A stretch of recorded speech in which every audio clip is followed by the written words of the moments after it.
I saw him first as a shadow, a boy, thin as wire, hands outstretched to strangers passing along the station platform.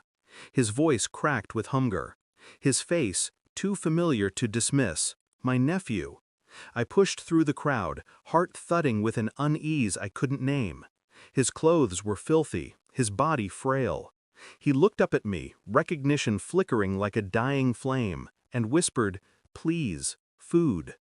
I called my brother instantly. My voice trembled, though I forced it flat. "Your son, he's here, begging." On the other end, laughter, casual. "What? My son is right here, playing in front of me." And the world tilted. If his son was at home, who was the boy in front of me? I took him aside, fed him, let him sleep on a bench as trains roared past. His breathing was shallow, restless. When he stirred, his words unraveled something I didn't yet understand. "Mommy says I can't come home. New daddy says I stay outside until I learn."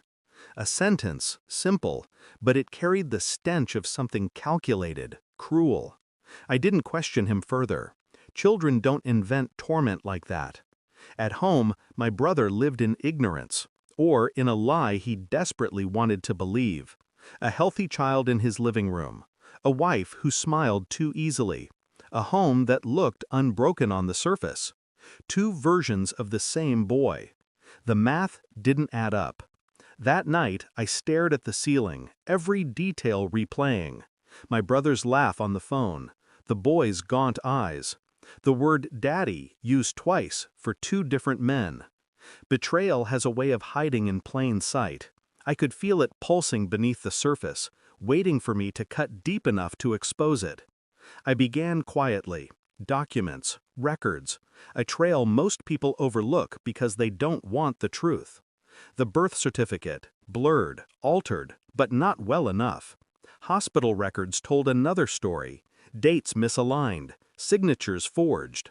Phone records confirmed what my instincts already screamed, late-night calls to numbers unlisted, registered under aliases. The boy's existence wasn't a mistake. He was hidden, erased from my brother's life by a woman who wanted a fresh start with her new husband. I moved carefully, never revealing my hand. To my brother, I played supportive, sympathetic. To her, polite distance. To him, the stranger who dared to call himself father, absolute silence.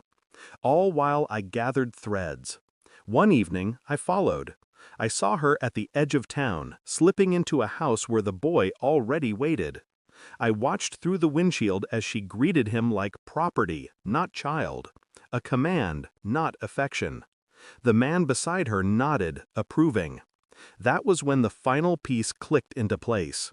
My brother wasn't raising his son. He was raising another man.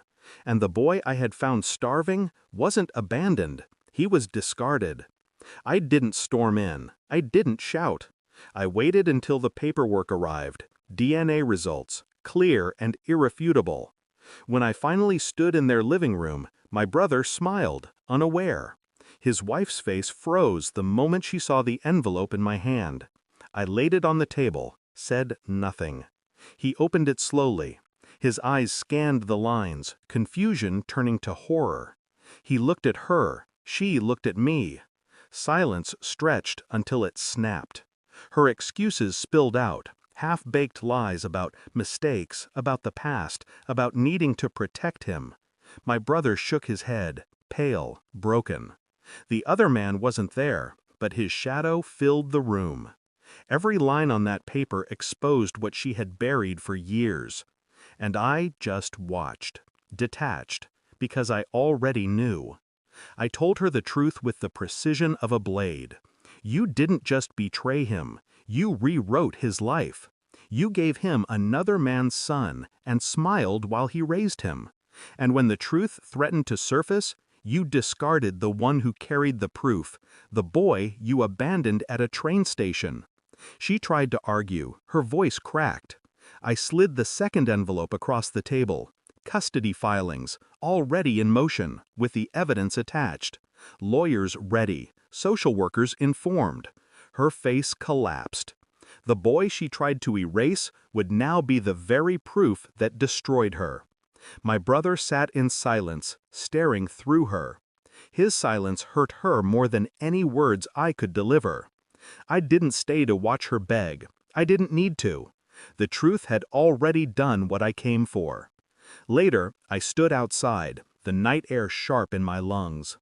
The boy I'd found slept in the back seat of my car, finally safe. Inside that house, the walls were cracking. My brother would never look at her the same way. She knew it, he knew it, and I felt nothing but clarity. Some betrayals don't deserve rage. They deserve exposure. A mirror held steady until the liar drowns in her own reflection. I won't forgive her. I won't forget. But I don't need to. The boy is safe. The truth is carved into paper, undeniable, permanent, and her life is over. She just hasn't caught up to it yet. The train station was where I found him. But the grave she dug for herself is where this story truly ends. Thanks for watching. Don't forget to like, share, and comment. Subscribe now to Cheating Stories Insight World for more amazing stories.